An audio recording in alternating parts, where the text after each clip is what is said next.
How would you feel with no playable Sora in the next Kingdom Hearts game?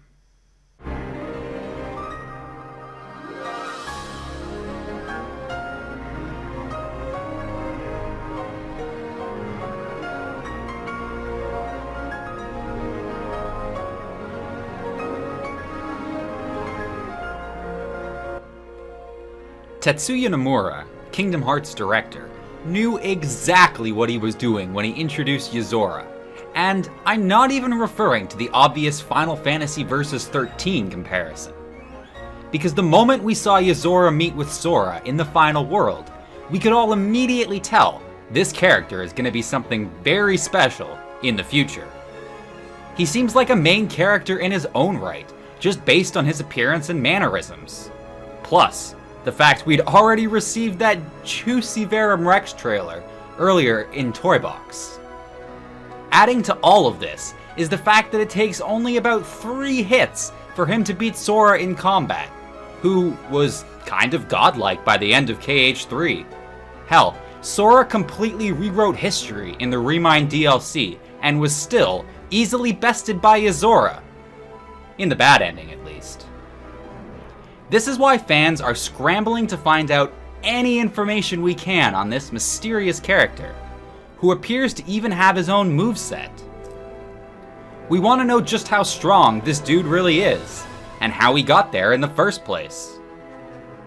All these reasons seem to reinforce the notion that Yozora will be playable at some point in the future.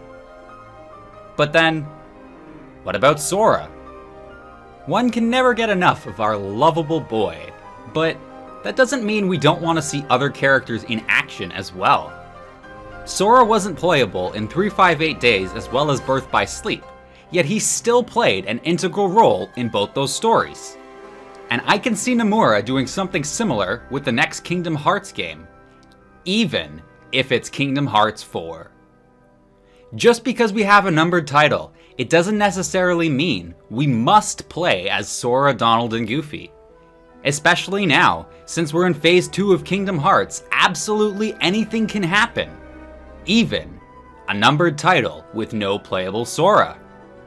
As long as Sora is playable in some way in a future game, and let's face it, he absolutely will be, I think fans will be okay if the next game, be it Verum Rex, Kingdom Hearts, or another side story, focuses almost exclusively on Yozora and his 2 companions, Magia and Aegis. Perhaps this is the new formula for the new numbered titles. We have Yozora, who would act as the Sora of sorts, Magia, who would cast magical spells like we've seen with Donald, while Aegis is also known to be a type of shield. And what does Goofy use in combat? A shield.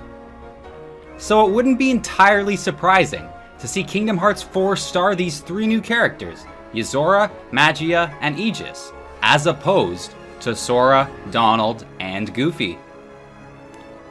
We can already assume Sora is going to be one of the 7 crowns. So let's have some games that focus on how the 6 other unknown characters rise up to take that mantle of a crown. And if Yozora is indeed one of the 7 crowns, I think he needs his own game to show us how he earns it, to show us how he rises up to be powerful enough to wield one.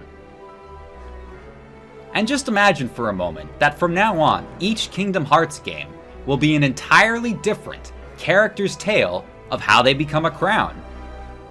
And then the ultimate, final battle against the willful darknesses will be the 7th game, and include Sora, as well as the rest of the 7 crowns, dispelling the darkness once and for all.